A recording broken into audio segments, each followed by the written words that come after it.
Hello.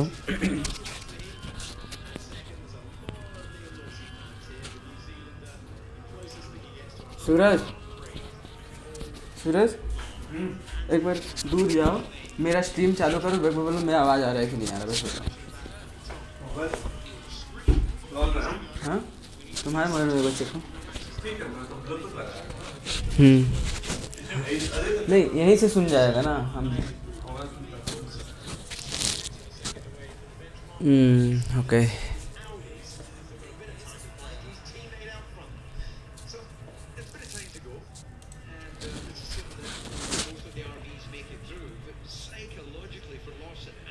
Hamilton goes the fastest. Nice.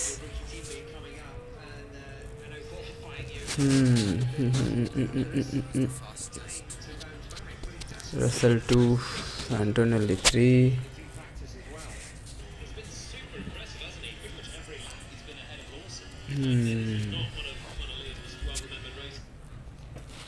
Okay, Verstappen already out. Sainz is also in pit. Stroll is out. आ रहा है आवाज? हाँ हाँ, exact बोल रहे वही आ रहा है। नहीं, लैग हो रहा है। हाँ, थोड़ा 10 सेकंड का लैग होगा। होना चाहिए ही 10 सेकंड। आ रहा है ना? अब देखो हम क्या हूँ कर रहे हैं। ठीक है, नहीं, अब हम इसको ऐसे।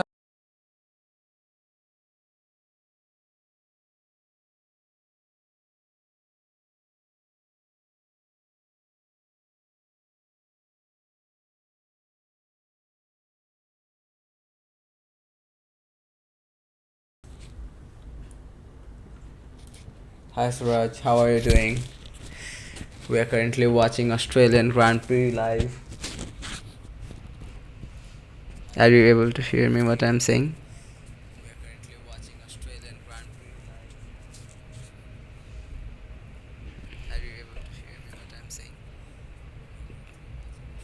Tell me, Suraj.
Kimi Antonelli continuing to fight on in this session. And went out in the first part of qualifying on debut here last year, and then in mixed conditions roared through the field from 16th on the grid to 4th. You can see the active aero. He's got 5 straight zones around this circuit in which you can deploy the elements opening, and that is the rear wing and the front wing in synchronicity to give you low drag. It's available 5 times around this circuit. Albon's gone over the line into 2nd position. They're the only 2 representative laps so far. So Mercedes are doing something different on their charging, because they're ramping down massively into those fast corners. He's downshifting as he's going, and then it sounds like he's just flat through 9 and 10. So they're just using that as a really extended recharge zone, effectively, those high-speed corners. So deliberately decrease your speed so you still have battery by the end of the lap is the aim of the game, and how you perfect that, the teams will all converge on this eventually, but there's going to be real differences at the start of this campaign. Antonelli is 0.4 of a second quicker than Charles Leclerc's first effort. George Russell, fastest of anyone so far in the middle part of the lap. He completes it now out of the 14th and final corner. The favourite for the World Championship in 2026 is 0.6 of a second ahead of his teammate. His teammate's car, by the way, is out on the track, might not be perfected though, because of the rush that they had to just get it out and get it completed. Lando Norris, the world champion, 0.9 of a second off. And let's see where Lindblad can go. The British driver is just shy of the world champion's time. He's having a riot out there, isn't he? On debut, 18 years of age, and he's ahead again, not by much, but ahead again of his experienced teammate. Lindblad on debut. Liam Lawson will start his 36th Grand Prix on Sunday.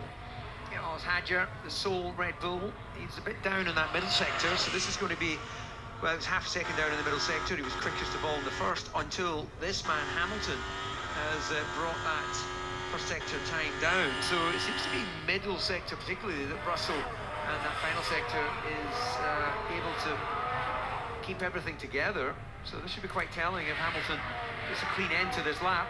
He's off it again. He's bailed out of it again. So we'll see as soon as he gets a time on the board. Antonelli making his way through turn 12 into 13. Sailing by wide through 13, using way more of the exit curve than he would have intended.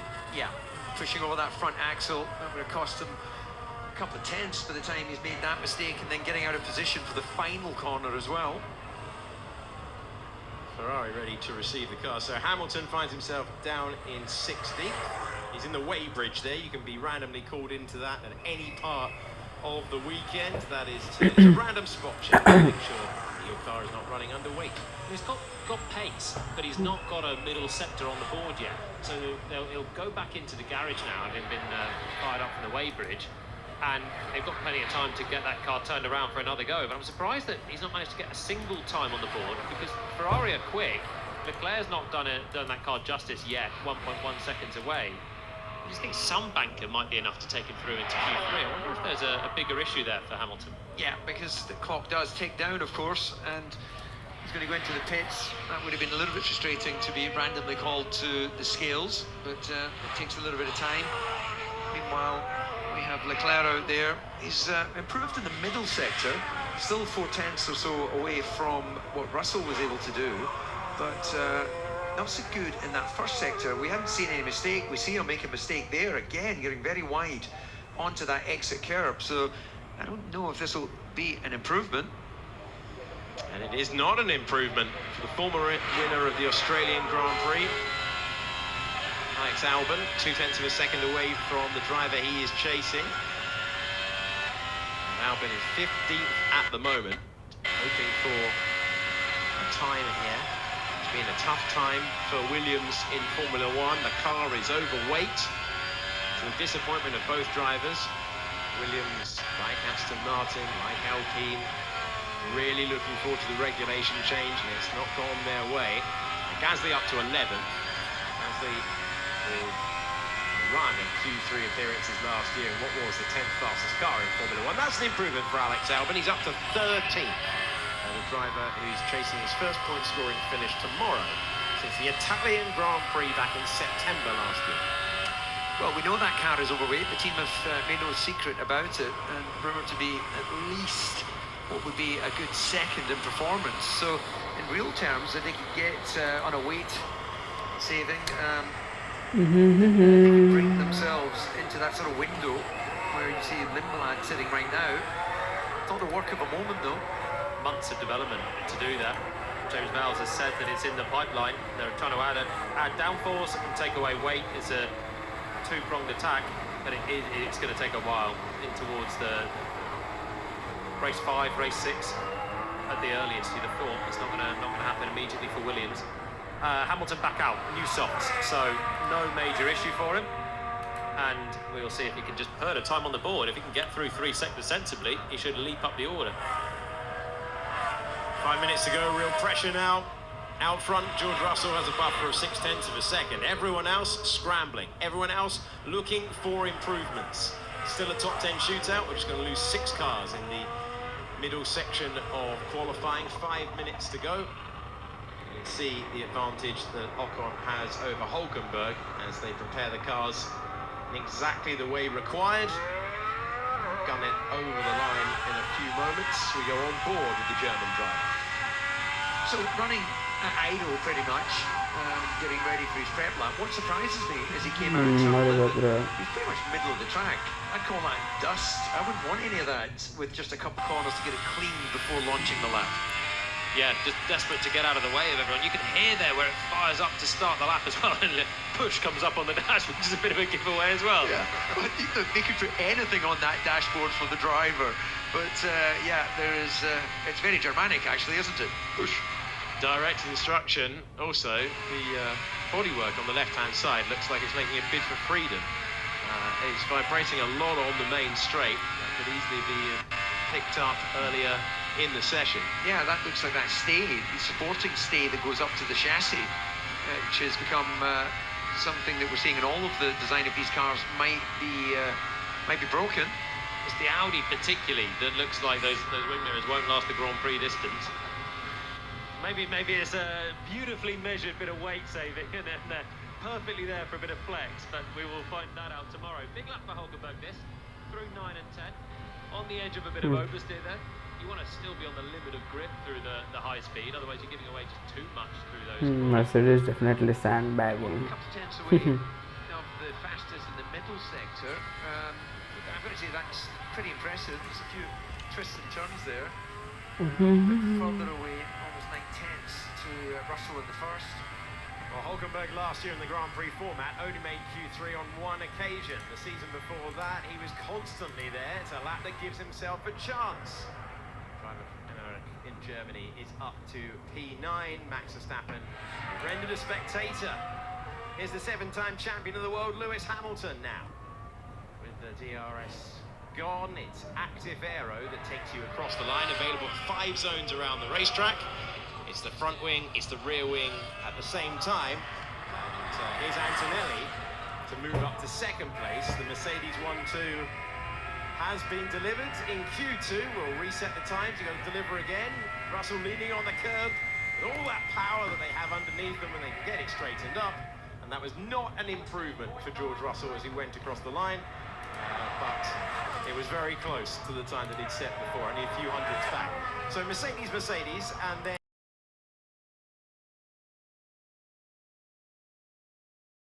join his teammate? No, not at this stage. Borgletto, Ocon, Gasly, Behrman, Alex Albon, Franco Colapinto, right now staring at the exit. Yeah, what is impressive about Russell, those 2 times at this point, still significantly quicker than Antonelli, his teammate. He's in a zone, isn't he? He may not have improved there, but it just feels that he is the pace setter. Everything that we thought from pre-season is now playing out in front of us.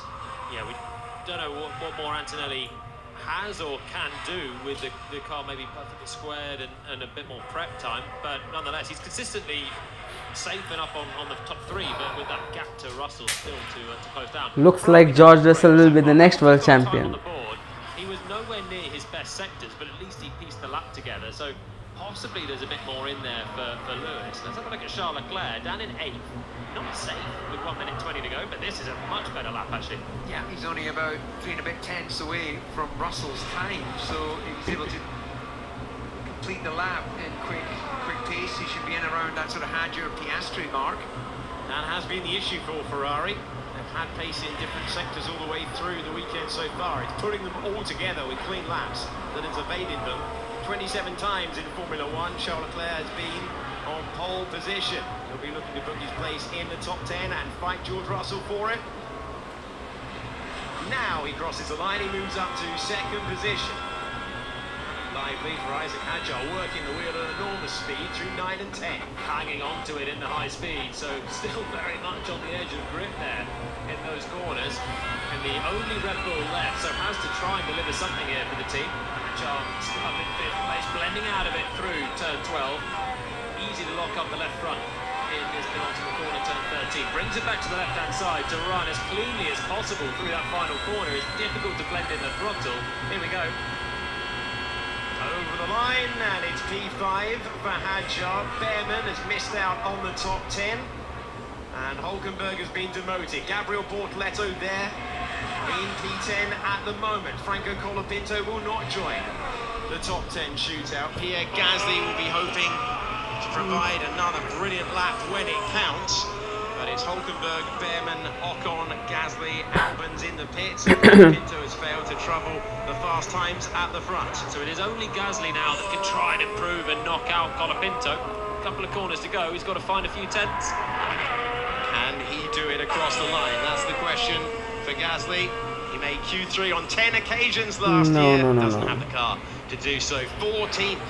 And it's Hulkenberg who misses out-qualified by his teammate. Oliver Hulkenberg, Behrman, Ocon, Gasly, Albon, Colapinto. Gasly, Albon, and All out. Franco Colapinto. This was why Alex Albon was not fighting at the end. Wide into the first turn.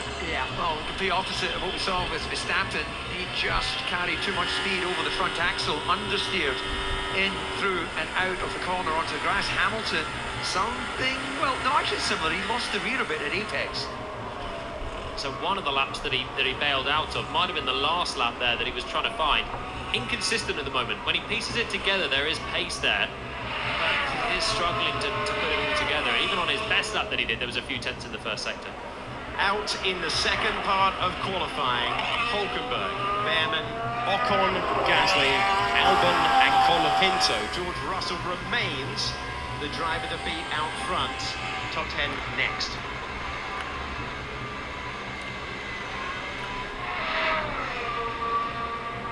Really looking forward to our first top 10 shootout of the year. Russell, Leclerc, Antonelli, Piastri, Hadjar, who finds himself out qualifying Max Verstappen in his first race for Red Bull. And Norris, Hamilton, Lindblad ahead of Lawson once again, and Gabriel Bortoleto once more showing great one-lap pace up against the veteran driver Nico Hulkenberg, 38 years young. And we did see a yellow flag out there, could be for Bortoleto. Hopefully no issue for him when there's such a great performance so far today. 1.2 seconds off the pace, outpaced his teammate. But you can see the warning lights flashing on the wing mirrors, and Bortoleto is not back to the pits, so it might only be a top 9 shootout, as he is in second gear, trundling back, and he's not made the control line.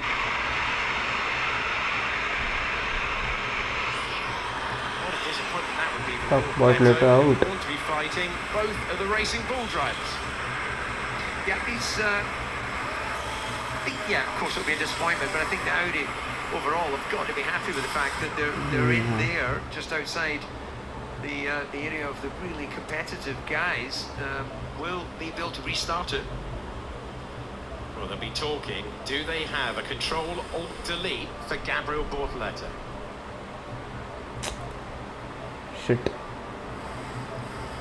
There will be a conversation going on right now between the Brazilian driver Gabriel Bortoleto and his race engineer at Audi, trying to find a way to just move a few hundred meters further down the line, because Your mechanics cannot recover the car until you get to the white line there. You're not allowed to wander onto the circuit. What frustration, having made the first Q3 of the session. Other than that, P8, and that was way too close for comfort. Nearly into the back of his teammate. Yeah, well, let's just see, was there any waved flags? It's not normal really, I guess, in that corner, but look at this, they just disappeared around the concrete barrier. Lawson will have no idea how close he was to being nerfed out of qualifying. All three of these guys have done a great job to be in there. Mate, oh my God, I've almost... the car is fine, but I almost had a massive crash. I don't know what is going on in the pit entry. Check the car, I think it's fine, but check potential front wing. Yeah, well, that got his attention. It really did. This is so disappointing for Gabriel Bortoleto. It means the start of Q3 will be delayed, and the marshals will be pushing Bortoleto. Well, they're not going to get it through that gap easily, I don't think. They might need to do a bit of back and forward. Grand Prix cars aren't really set up for three-point turns easily. They are not. Here's Pierre Gasly. Let's have a look at the one-time Grand Prix winner. And what's falling off the car? Wheel cover. You've got these sort of inserts, haven't they, on the front wheels, and there you go. They've decided to make a break for freedom. Yeah, it's just the insert that has become detached. Some of them have them actually screwed into place. Well, George Russell dreaming of pole position. So much talk about how Mercedes would do, but he has shown today, when we've gone into the real meaty laps that matter, that he has. Track dominance, I think, is a fair phrase when the margin is 0.4 of a second. You know the interesting thing there? Oh my God. Leclerc seems to be quicker in every single corner, apart from 9 and 10. Yet Russell is way up the road in terms of pace. Let's get some more analysis now with Juan Pablo Montoya and Ruth Buscombe. Well,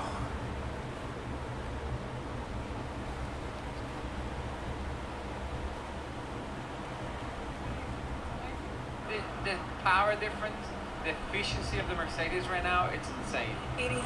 Well, in Bahrain, there was Mercedes smiles. are crazy we had a right now. swagger and a smoothie from Crazy. George Russell, and now we've got a smirk from Toto Wolff. But looking at the data, it is, well, first off, well done. We have to say well done. And I can say that now without crying, because in 2014, when this dominance happened last time, I was at Ferrari and I was quite, but it's about 20 kph on the straights advantage. I mean, we haven't done all the maths yet, but it looks like that Mercedes power unit is what we saw shades of in FP3. It's able to regenerate the energy more efficiently than any other power unit at the moment. Yeah, and they can use more power, more energy, and that's all there is. You know what I mean? You don't know if even if the peak power is different, it's just the amount of deployment they can do It makes looks a like difference. they've got more peak power too. I know. It looks like It's gonna be nice. Yeah, I mean, well done. He's brilliant. What a session though. So many different ups and downs for the other other That's than surprises. other drivers. You know, look at the racing bulls. They look really competitive. Ferrari looks good. Lewis looks good. I mean, I would expect a little more out of McLaren, to be honest, with the same power unit as Mercedes. So. And I think that comes down to the execution here. And as the wind has just picked up, with my hair demoing it rather nicely, the lap is changing every second. And having The to wind do the condition. optimization on that is making such a big difference for the teams out there. Going into Q3, nothing is guaranteed. We can see how quickly things can change. Yeah, I think one of the difference is how hot it started when we started in qualifying, and with the wind right now, it's getting colder, it's getting windier and more unpredictable. So we'll see what happens.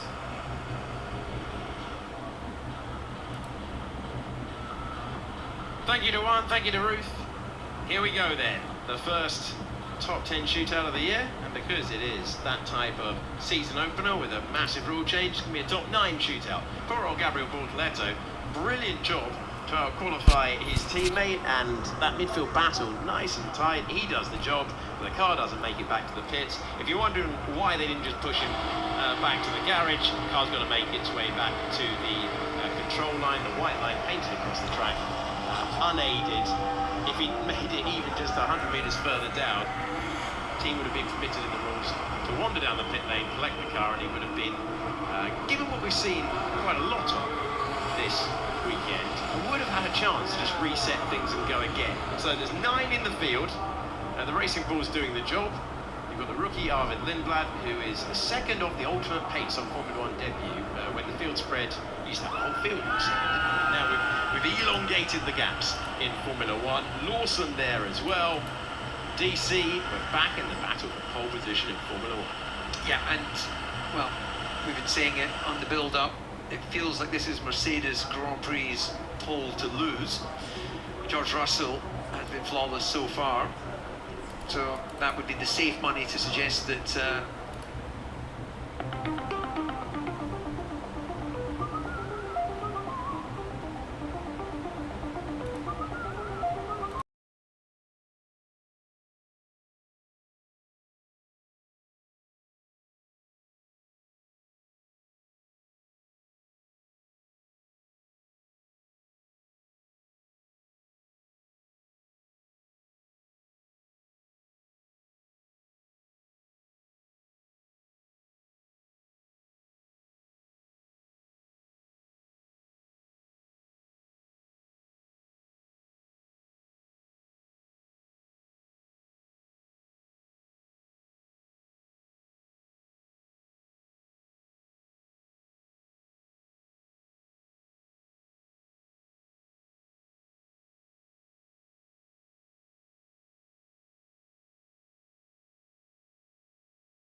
second year. Italy haven't had a driver on the top step of the podium since 2006 with Giancarlo Fisichella. If Antonelli's able to find his best lap and beat George Russell, he would be the youngest driver in the entire history of the championship to take a Formula 1 Grand Prix pole at just 19 years of age. But I think if he was to score a front row here, he'd be delighted. Can Ferrari dial it up? That's a big question for Charles Leclerc. So good in Q3 time and time again. To illustrate that, Charles Leclerc has 8 Grand Prix wins. He has 27 pole positions. yeah, no doubting his single lap speed, which is why it's been, I think, such a challenge for Lewis, who has always had that speed. The difficulty of last year, of course, he seemed to have bounced back into a happier place. But as Julian was saying, the Ferrari may be a little bit less consistent, whether that's because of the way they're having to harvest on the lap, or it's just intrinsic to that particular car. We will find out. But let's see, Piastri, home hero, of course, in his build phase. Yeah, very much in his build phase. You'd expect the leading contenders to go through the first sector in 27 seconds. He's just gone through in 31, so he's still taking his time. This lap will be around 10 seconds off the pace. Then it will be maximum attack. Everyone getting their charge in the right state. Everyone getting the car in the temperature windows as well. Lewis Hamilton 8 times on pole position around this circuit in a similar phase. The stewards have said incident involving Pierre Gasly is going to be investigated for being released in an unsafe condition. That's because the wheel cover fell off, so that's a pretty short investigation, isn't it? Yeah, there'll be, I guess, a presentation from the team as to whether something failed, and if FIA feel that is a risk. As we see another car part, well, that looks like it could actually be a scoop into the airbox that has been left in when the car's gone out on track. It absolutely is. You can see the green illumination colour there that's going to come off the Mercedes car. Left-hand side of your picture. Yeah. Should have been removed and hasn't. No, absolutely. Well, that's unfortunately finger error. Whoever's responsible, you've got one job at that moment, and it's to remove. It was both sides. My God. Two jobs, two different people, and they forgot to do it. They've got a red flag while they're recovering the cooling devices. So one made it onto the racetrack and one made it to the gravel trap, but either way, red flag is out, session clock is stopped. Someone's collected it. Yeah, they have. Right, so now the investigation is who hit it and what damage have they done. And there's so much to concentrate on. My goodness. There you go, there's the gravel trap. So much to concentrate on. The drivers are really juggling so much, but we've got a red flag once again. And so you're not expecting, is it Lando Norris? It is going to be the world champion who runs over the car that should not have been anywhere near the racetrack. Yeah, just that front left tyre may have caught the end plates. Let's see if it's done any damage. I think the tyre took the full brunt of that hit. Just check. I hear a lot of debris. Yeah, okay. Front left. You've got elements at the end of the end plate as well. Now it's not an end plate and that's the last piece. There's an element on the top. There's an element that protrudes as well at the bottom. So you can do real damage there. You can see this part of the front wing that we're talking about. Massive lip to the left-hand side of the end plate. Yeah, it looked like it went under that. So if it has sustained any damage, it'll be the back edge. Front edge, you can see the leading edge is okay. So it's just a question, well, maybe a slight crack there. But the real question is, tyre, they've gone out on it. Is it safe? Does it put them on the back foot? So McLaren go to work. Everyone back in the pits. And an awkward debrief going on at Mercedes. Yeah, that happened to me once at McLaren, where they left the radiator covers in exactly like that.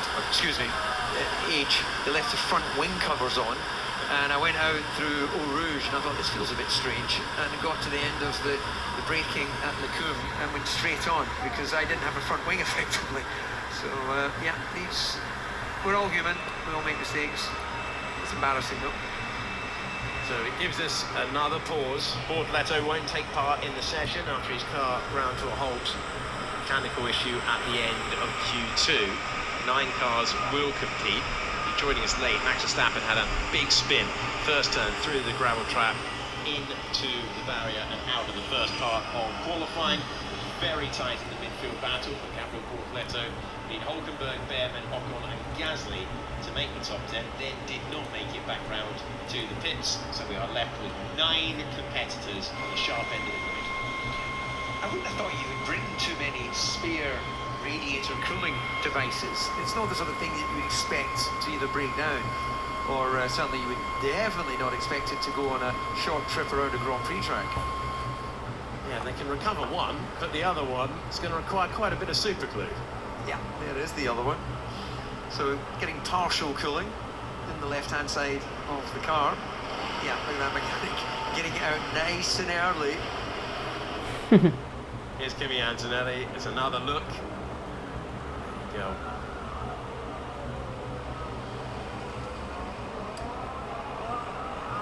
Yeah, it's like forgetting to put your fuel cap on at the petrol station, isn't it?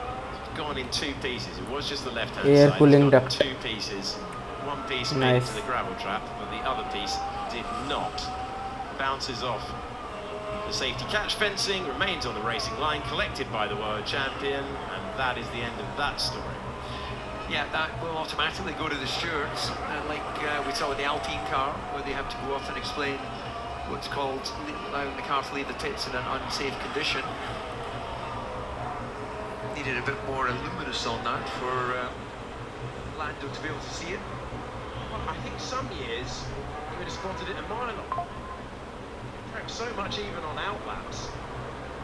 Norris coming over. So the queue reforms. They're checking Norris's front wing. Intense work going on there. Oscar Piastri, the home favourite, cheered every single time he goes past the grandstands. On the main straight, there is the Oscar Piastri grandstand that is absolutely every seat sold and full, and they're all wearing yellow and green Oscar Piastri caps, not far away from our commentary box. Liam Lawson trying to out-qualify Arvid Lindblad, and Arvid Lindblad trying to do what is so difficult for a rookie driver here. Keep that momentum going all the way through the session. Not just perform in Q1 and Q2, but when it really counts, can you find a great lap? It would cap a superb debut qualifying hour if he was able to do so. Fourth youngest driver in the history of the Formula One World Championship at just 18 years of age. The stewards will, as DC's told you, investigate after the session. That's a standard rulebook procedure. And he is first in the queue. You're looking at the car of Liam Lawson, the New Zealander, after qualifying for his 36th Grand Prix in Formula One. Well, one thing, when they go up to the stewards, one thing I love about Formula One, and I'm sure this is the same throughout sport, we don't have a blame culture, we have a responsibility culture. So there'll be no one singing Shaggy's song, it wasn't me. It's a poor time to take a sip of my drink, that, DC. Apologies. It's a poor time. 90 seconds to go. As you can have a look into the grandstand there. There you can see so many Oscar Piastri fans, and they are ready for the next 90 seconds to elapse and then see the fastest laps of the weekend. Jolyon Palmer has made his way to Parc Ferme. He's going to be talking to the top three in the first qualifying session of the year. DC is a two-time winner around this circuit, 13 times. He was on the top step in Formula One. Still, the effort goes on, and it is intense effort down at McLaren. Yeah, you see trusty old gaffer tape coming out there to help seal the damage that's been done to the inside of that end plate. Interesting that they're choosing to try and do a quick patch. Thankfully, that outer edge of the end plate, fairly standard in its shape across all of the iterations of Grand Prix cars, is limited in its overall efficiency. So it's not like if you damage the actual main plane or element of the front wing. So if you're going to hit anything, that was definitely the way to do it. And it's within the steward's discretion to give Antonelli a grid drop if they thought it was a serious error. So, for example, if it does prevent Lando Norris setting a lap time here, Antonelli could be in for a grid drop as per the rules. It's entirely within the steward's discretion whether that happens. You're looking at Pete Bonington, who's won so many races with Lewis Hamilton in Formula One. He's hoping to win his first sooner rather than later with Kimi Antonelli, who was rushed through. Didn't even do Formula 3, which is so unusual for a driver to just be elevated to Formula 2. Even Max Verstappen, who has all the accolades for being the youngest point scorer in Formula 1 and caused such waves, rewrote the super license system because he got promoted so soon in Formula 1. Even he did Formula 3, so it's so unusual for Antonelli to have been rushed through in the way that he did, but he is hoping to emulate Verstappen and be a young winner in Formula 1. He's got that opportunity at 19 years of age. Those who line the circuit have been brilliantly respectful and supportive of all the drivers. It's a great crowd here, it's a knowledgeable crowd, but man, do they want to see Oscar Piastri at the front. Yeah, look, that would be Hollywood off the back of Formula One's success at the box office with that very movie. The F1 movie with Brad Pitt, it would just be, and it feels that if any audience deserves a home winner, the Australian audience does. I know there's an international audience that have travelled here, but this is, they certainly sweat this asset. There's track action on a Thursday, right through to Sunday. And, he is a popular local boy. I don't think anyone would begrudge him that, but right now it looks very much like Mercedes certainly have the quickest qualifying car. The race will be another story, of course. We won't know until we see the checker flag just how people manage this new brave world of 50-50 hybrid power. Yeah, very unusual change to change the chassis and the power unit at the same time. Very rare in Formula One. So many changes, drivers getting used to it. This bit doesn't change though. The end of Q3, setting the top 10 positions in the grid for the first Grand Prix of the year. That is always epic, and we're going to go through the build laps, we're going to go through the push laps, and eventually, let's be straight with you here, see if anyone can knock George Russell off top spot, because he has been phenomenal. And off into the gravel goes Kimi Antonelli. Remember, that car repaired at haste. It won't be in the sweet spot that he was used to for the rest of the weekend. He gets another go, but with 7 minutes to go, one Mercedes finds the gravel. Does the other one find the fastest time? Yeah, look, you just said it before. He's a driver that absolutely signature on the edge. Just run over the front axle, carried a bit too much speed into that braking. Down into turn 3. No such problem for George Russell though. You can see he's deploying the overtake. That's a single detection point. It automatically gives you more power. Didn't leave much margin going past the car on the back straight. Now, you've got to recharge the battery, otherwise you'll run out of power before you get to the line. That's why he was slightly slower than we might have been used to through 9 and 10. We're powering down to the 90-degree corner. Hadjar has a rapid middle sector. The Red Bull driver on debut with the senior team is a master of one lap. Outside the big four of McLaren, Mercedes, Ferrari and Red Bull last year, he was the one who was best of the rest. He's putting the pressure on Russell, who's fighting the car more than we've seen before. Add it all up, across the line, the provisional pole time is a 1:19.0. Isaac Hadjar, mesmeric in the middle sector. He goes across the line and he's half a second back, but he's provisionally on the front row. The home favourite will have something to say about it. Oscar Piastri comes over the line. He can't do anything about Hadjar, who's pulled a lap out when it matters. We turn to the Ferraris now, and Charles Leclerc gets to third, but he's 1.1 seconds away from the benchmark of George Russell. A man who has owned the front row here. In the past is Lewis Hamilton, chasing pole position number 9 around this circuit, but he's 1.3 seconds away. The world champions next up, Lando Norris to the front row. He pips Isaac Hadjar by 0.02 of a second, and it's still George Russell P1, but he's been joined by the world champion on the front row. Yeah, that was impressive lap from Russell again. So we all eyes now on what Antonelli can do. You've got to imagine that half-a-second gap. He can comfortably slot in to make it a Mercedes all-front row. Although he'll get another run, another crack at it, but that is disappointing first attempt from the two Ferraris. On the evidence that we've seen earlier this weekend, that is nowhere near where we expected them to be. This has affected the front row lineup though. Kimi Antonelli heading to turn 3, heading wide. You can see just carrying way too much speed through the apex. That under rotation is a telltale sign. Tried to roll with it, but as an old school racetrack, it was the oscillations on the bumps there in the braking zone that took him wide, and then that gravel, unforgiving. It's got consequence. That was the perfect state, the underside of the car. Antonelli driving something that would not be in the sweet spot. Remember Ollie Behrman last year had the crash and then went off in a later practice session chasing the time that was lost.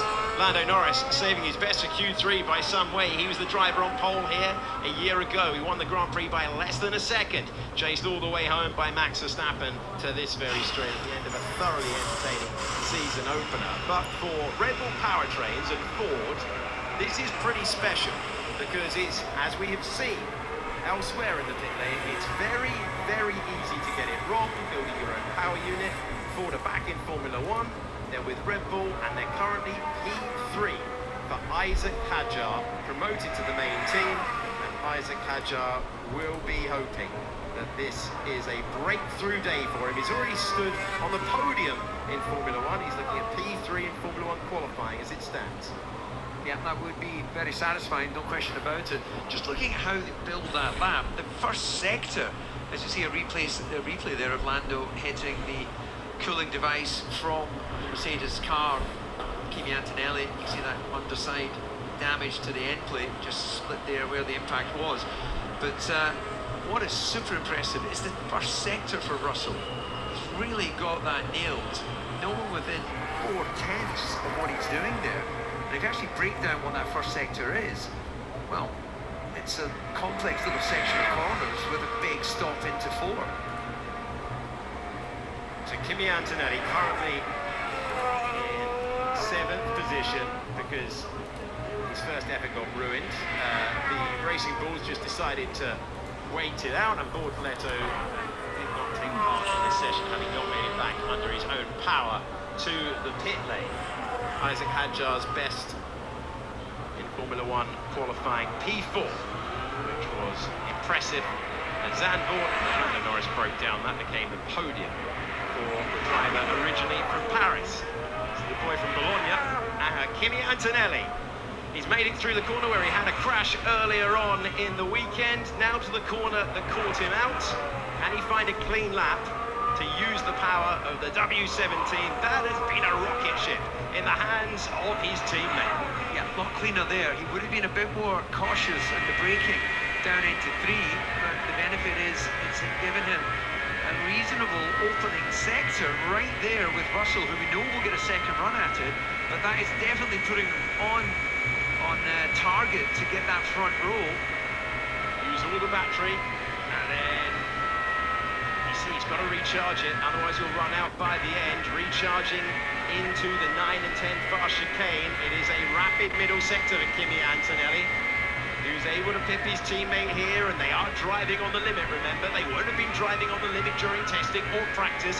This is where you have to show your instinct, your mettle, and your best when it counts. Russell improving behind. Can Antonelli ask the question, though, of his teammate? Did he ask him the question to perform through all 14 corners of the Albert Park circuit? That slipstream won't hurt. Kimi Antonelli is provisionally on pole position. Over to you, George Russell. Yeah, and George is answering. He's answering by going quicker in both the first and second sector. Can he keep it clean towards the end of the lap? He's got Lindblad ahead of him in 13, who will get out of the way as he's getting ready to launch his own lap. Will that give him a little slipstream as well? Over to George Russell, who has looked superlative around this racetrack all day long. Is it provisional pole? It is. All Mercedes front row. Russell ahead of Antonelli as Piastri tries to spoil the Mercedes party. Leaning all over the curb at turn 11, trying to wrestle it away. Hadjar going again, Charles Leclerc going again. But DC, does anyone have an answer to the Mercedes pace? No, Piastri's slightly slower in the middle sector. Let's see if he's aced the final. The crowd roaring him across the line, up to P3. His teammate in 4th, Hadjar P5 right now. What about the Ferrari of Charles Leclerc? He goes into 3rd position to demote the home favourite, and he's 8/10 of a second away from the pole position time. Hadjar's been in the top 4 before. Can it be top 3? Hadjar does get there. His best ever in Formula 1 qualifying for the moment. Just a couple of world champions trying to respond. Lando Norris will not get rid of Hadjar at the last. How about a 7-time world champion? This is Hadjar's hero, trying to knock him out of the top 3, and Lewis Hamilton can't do it. Arvid Lindblad, currently in P8, does not have a competitive time on the board. He's got the soft tyres, and here comes the only rookie in the field. He's been dragging the wheels off it around Albert Park, and he comes across the line and stays in P8, but that'll do. And it's George Russell who finds himself with the first pole position of the year. What a journey it was for Mercedes to get a 1-2. Antonelli in the barriers, through the gravel, but eventually to the front row. Lawson picked his teammate Arvid Lindblad, but no one had an answer to George Russell, who takes the first pole of the year. As they say around here, that was a fair dinkum lap. Pole position. Great job. Well done, team. Well done. Getting Kimi's car back out as well. Awesome. Awesome effort. George, pole position. Well done. So controlled. Well done. Merci.